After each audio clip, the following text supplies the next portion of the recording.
Sagantaa BBC Afaan Oromooti. Nu waliin tura.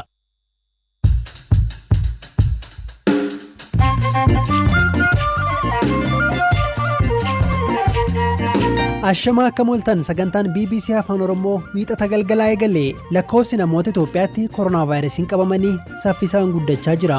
Bulchiinsi Finfinnee lafa hektaara 46 qabamee ture qonnaan bultootaaf hiree jedhe waldaan immoo kana ni morma. Murtii mana murtiitiin kennamee ilaalame tokko mana murtiitti xiyyeeffannoodhaan jijjiirama malee kantiibaan dhimma mana murtiitti murtii argatu tokko jijjiiruudhaaf aangoo hin qabu. Lafti kan keenya ta'ee jira. Mormiin dargaggoonni naannoo Tigraayitti dhageessisan kan maaliiti? Gabaasa qabna. Tibbana Wallagga Lixaa Ganjiitti ilma tokkicha qaban jala ajjeefamuu maatii dubbatan. Innoo baay'ee galeera mucaan keessa namni bira galaan geessee ganda kaayee mucaa koo barbaadee manitti bahee yeroo ittiin naqu mucaan koo sharaadhaan qabanamee lafa ciisaa. Gabaasa kaanis dhageessu ammayyuu taanaadha nu waliin tura.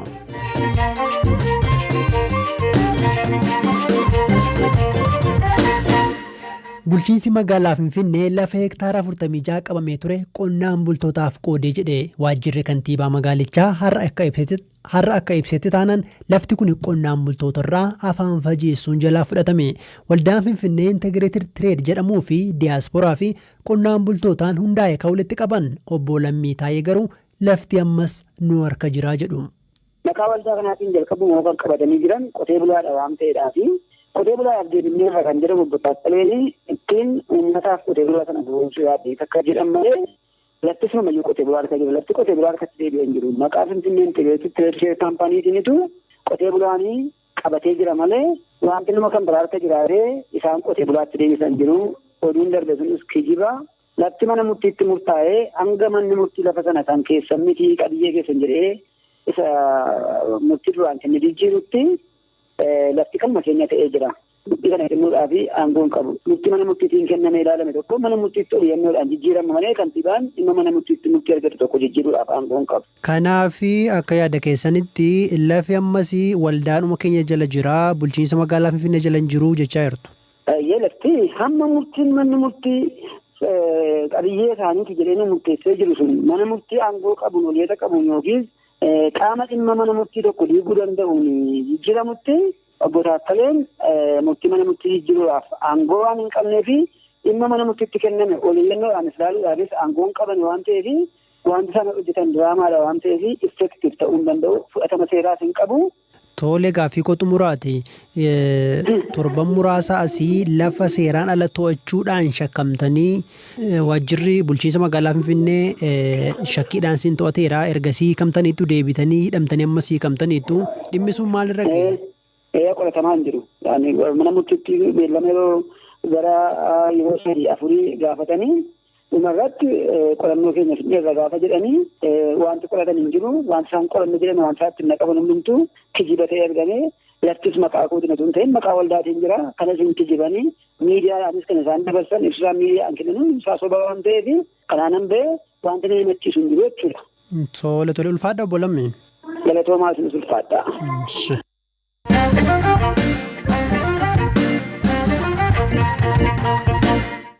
Naannoo Amaaraatti erga weerara koronaa vaayirasii wal qabatee manneen barnootaa cufamanii as ijoolleen umuriin isaanii osoo hin ga'iin heeruman heddummachuu qondaaltonni naannichaa himaniiru. Haalli kun kan isaan sodaachise ta'uu kan dubbatan qondaaltonni naannoo Amaaraa maatiin ijoollee isaanii akka to'atan akeekkachiisaniiru. Hamza Hussein. Dhiyeenya kana kutaalee kaaba biyyattii keessatti ijoolleen hedduun osoo umuriin isaanii hin ga'iin gaa'ila raawwachuun akkaan dabalaa jiraachuu qondaaltonni mootummaa akka yaaddoo tokkotti kaasaa jiru. Bitootessa darbe keessa tatamsa'ina koronaa vaayirasii hir'isuuf erga manneen barnootaa akka cufaman mootummaan murteesse as ammoo gaa'illi daa'imman umuriin isaanii 18 gadi baay'ee dabaleera. Kutaalee baadiyyaa naannoo Amaaraa keessatti ji'oota darban lamaan keessa qofa gaa'illi ijoolleen umuriin isaanii hin geenye 500 caaluu akka haqamu ta'eera. Gaa'illi ijoollee kun garmalee baay'achuun kan sirriitti barame erga mootummaan sirnoota hawaasa walitti qaban kanneen akka cidhaa dhorkeeti. Sirnoota cidhaa kumaan lakkaa'aman kanneen mootummaan akka hin raawwatamne dhorke keessa 541 ka ta'an ijoollee silaa osoo manni barnootaa hin cufamne ta'e yoona barumsa isaaniirra jiranidha. Manneen barnootaa baadiyyaa naannoo Amaaraa bakka gaa'illi umurii malee itti heddummaate keessa jiran kaayyoon isaanii barnoota kennuu qofa miti. Qondaaltonnii fi maatiin ijoolleen akka umurii malee hin heerumneef itti fayyadamu.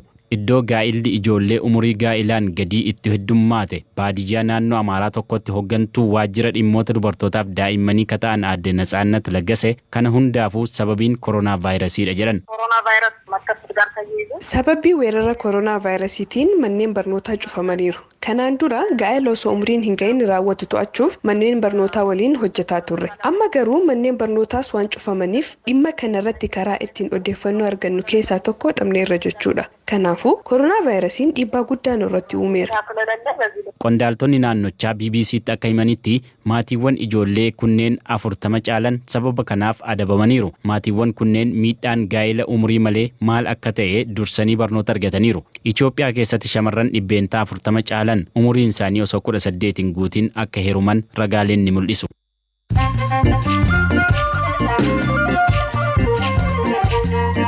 Dhaggeeffattoota keenya sagantaa reediyoo BBC Afaan Oromoo caqasaa jirtu oduuwwan gaggabaabaa isinittan hima. Lakkoofsi namoota Itoophiyaatti koronaa vaayirasiin irratti argame 655 gaheera. Har'a ministeerri fayyaa akka ibsetti namoonni 73 qabamaniiru. Lakkoofsi kun tibbana haalaan dabalaa jira. Gareen ittisa koronaa vaayirasii irratti garee ministeerota gorsuu magaalaa Finfinnee keessa haalli vaayirasichi tamsa'aa jiru yaaddeessaadha jedhe. Marii har'a taasifame irratti ministeerri muummee Taanaa Dammaqaa Mokonnon uummanni of eeggannoo cimsuu akka qabu dhaamaniiru. Harmeen koronaa vaayirasiin qabamte ilma vaayirasicharraa bilisa ta'ee deesse. Kuni kan ta'e jimaata darbee galgala Finfinnee hospitaala Eekkaattidha. Haati kunuunsa argachaa akka jirtu ministeera fayyaatu ibse. Hojjettuun manaa daa'ima waggaa 2 dhoksuun birrii 600 yoo kaffaltan malee hin deebisu jette poolisiin to'ate. EBC'n akka gabaasetti wanti kun godina gidduu gala Gondaritti kan raawwate yoo ta'u shakkamtoonnis barbaadamaa jiru. Pireezidaantiin Naayijeeriyaa Muhammadu Buhaarii biyyattiin midhaan qarshii alaattiin bittu hin qabdu jechuun qonnaan bultoonni biyyattii nyaata gahaa akka oomishan dhaaman. Dubbiin isaanii kun hanqina midhaan nyaataa fi gatii midhaanii biyyattiitti mudate booda kan dhaga'amedha. Barreessaan olaanaa dhaabbata biyyoota gamtoomanii Antooniyoo Guteeres waamicha waraana dhaabuu akka fudhatan biyyoota gaafatan. Hanga yoonaa hidhattoonni Kaameruun, Sudaanii fi Sudaan Kibbaa waraana dhaabaniiru. Ameerikaan namni Biraazil dhaqe akkanatti hin dhufne jette. Murteen kun lammiilee Ameerikaa hin ilaallatu. Lammiileen biyya alaa kan guyyoota 14 keessatti Biraazil dhaqan garuu Ameerikaa akka hin seenne dhorkamaniiru.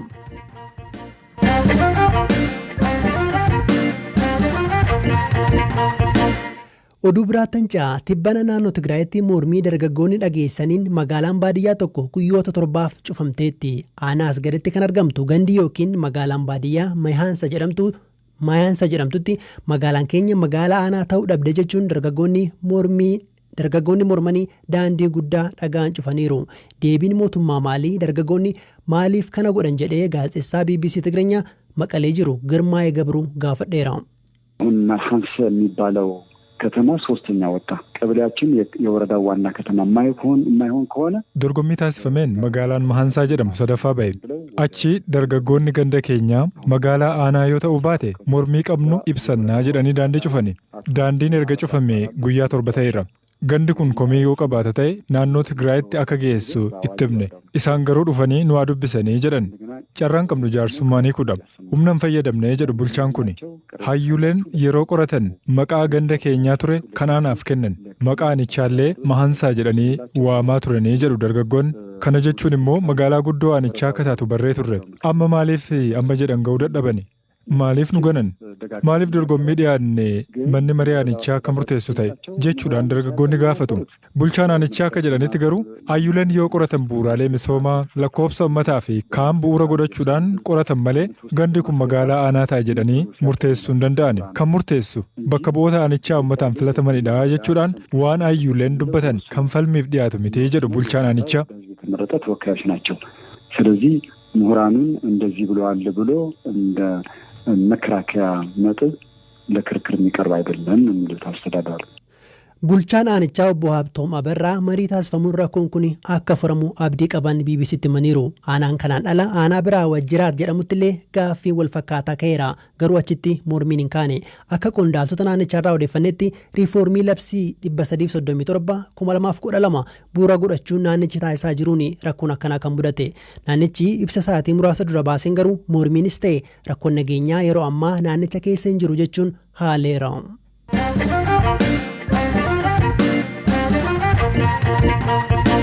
Gabaasa xumuraarra geenyeerraa akka lakkoofsa Itoophiyaa caamsaa 4/2012 godina Wallagga Lixaa aanaa Ganjiitti kan dargaggoo dhiifatamoo oduu kanarraan deebi'a. Caamsaa 4/2012 godina Wallaggaa aanaa Ganjiitti dargaggoo Lalisaa Tafarii ajjeefamuu maatiin BBCtti himan. Dargaggoon kun fuudhaaf qophaa'aa kan turee fi isa malee mucaa biraa kan qabne maatiin kun himaniiru. Dhimma kanarratti qondaaltota gaafachuun Hamzaa Hussein gabaasa kana qopheesseera.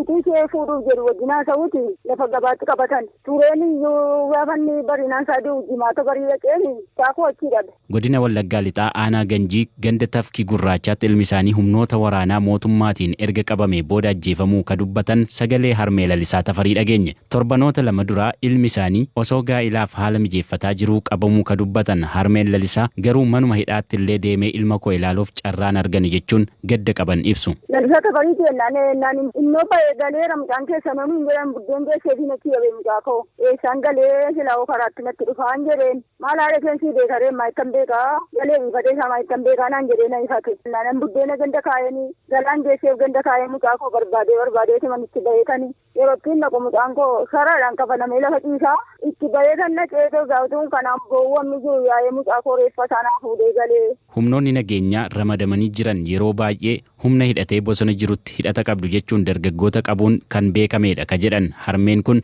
ilmi isaanii garuu kana keessallee akka hin jirre dubbatan reeffi ilma isaaniis gumaa dhabee hafuu dubbatu. Addis Ababaa obboleettii isaa hirumnaan ishee bira turee galee innoo waan tokko hin balleessin. Hin qotaa hin hojjeta qe'eedhaa isuma duwwaa qotaa. Anaanis isaa gargaaru. Namni tokko yoo isheen qoranne akka inni du'e waan inni ittiin deessu. Maatii dargaggoo Lalisaa Tafarii keessaa ka ta'e namni yaada nuuf kenne tokko haala dargaggoon kun ittiin qabame akka naannutti himeera. Gaa'ela raawwachuuf jedhee lafa beellamaatii dhaqanii otuunni mana namaa keessa jiru boroo balbalaan itti marsanii qabanii fuudhanii deemanii kaambii chaayinaatu jira waraanni mochi buufataniiru achitti fidanii halkan lama bushanii gaafa afuriidhaa fuudhanii achii fuudhanii ba'anii baraatti geessanii dhiitiidhaan dhaanii ajjeesan. Otoo ajjeechaa kana irratti yerootti raawwatin immoo gidirsaa akkaataa itti gidirsanii bishaan baachisanii abbaa leetirii 25 baachisanii lagaa utuu guursisanii utuu garafanii bishaan otoo kaambiitti guursifatanii isa booddee guyyaa gaafa afurii sana fuudhanii baraatti geessanii dhiitiidhaan dhaanii. Wal dhibdee humna waraanaa mootummaa fi humnoota hidhatanii bosona keessa jiran ka waraana bilisummaa Oromoo irraa addatti hafan gidduutti uumamaa tureen haalli nageenyaa godinaalee lixa Oromiyaa yaaddessaa ture. Erga mootummaan bulchiinsa komaandi poostii kaasee haalli nageenyaa ni fooyya'a jedhamee eegamus ammas garuu dararamaa jirra jechuun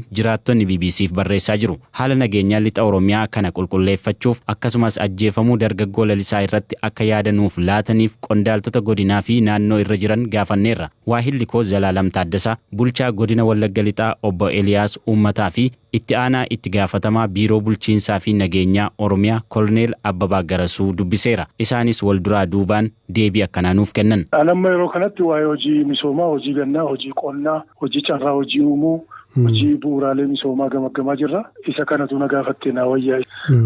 Waa'ee taatee yeroo namni akkas ta'ee daandiin akkas ta'ee namni akkas ta'ee qofa utuu hin ta'in hojii guddinaa, hojii developmental ta'e irratti utuu nu gaafattanii natti tola. Isa isin hojjenna gaariidha. Kun garuu harmeen gaddarra kan jiran. Gaafa isa hojjettanan isin kenna booddee waltajjiirran jira dhiifama. Koloneel maaf sin barbaadiseetanii waa gabaabaa dargaggoo Lalisaa Tafarii jedhamutu humna waraanaan ajjeefamee bakkeetti gatame erga mana hidhaa galee kan jedhutu jira. Odeeffannoo maatiin gadda taa'aa jiru. Kanaafan sinii bilbile. Lakkan hin nageenye. Qaamni poolisii yookaan qaamni mootummaa biraa hordofu ni jiraata nageenya naannoo Oromiyaa. Karaarran jiraaniif Finfinnee ala homaa si gargaaruu hin danda'u. Eenyu harkaa argachuu danda'a nageenya kana ilaallatee odeeffannoo tarii biiroo keessan irraa? Hin beeku ani biiroo sana hin jiru bakka biraan jira. Nageenya irraatii hin dhiistanii? Bakka biraan jira. Jechi koo hoggansa irra jirtu miti kan biiroo nageenyaa jechuu koodha. Achirra hin jiru bakka biraan jira eegansi hin jedhe maaliif na qoratta buleessa ko. qondaaltonni mootummaa naannoo Oromiyaa dhiyeenya kana hidhattoota naannicha keessa socho'an qulqulleessineerra jedhanii himanis ammayyuu rakkoon nageenyaa akka jiru ammoo jiraattonni himu. Dhaggeeffattoota keenyaa sagantaa reediyoo keenya kan wixata galgalaa kanumaan xumurameera kan isiniif qopheesse Hamzaa Usmanii kan isinii dhiyeesse ammayyuu taanaadha boor walitti deebina halkan gaarii.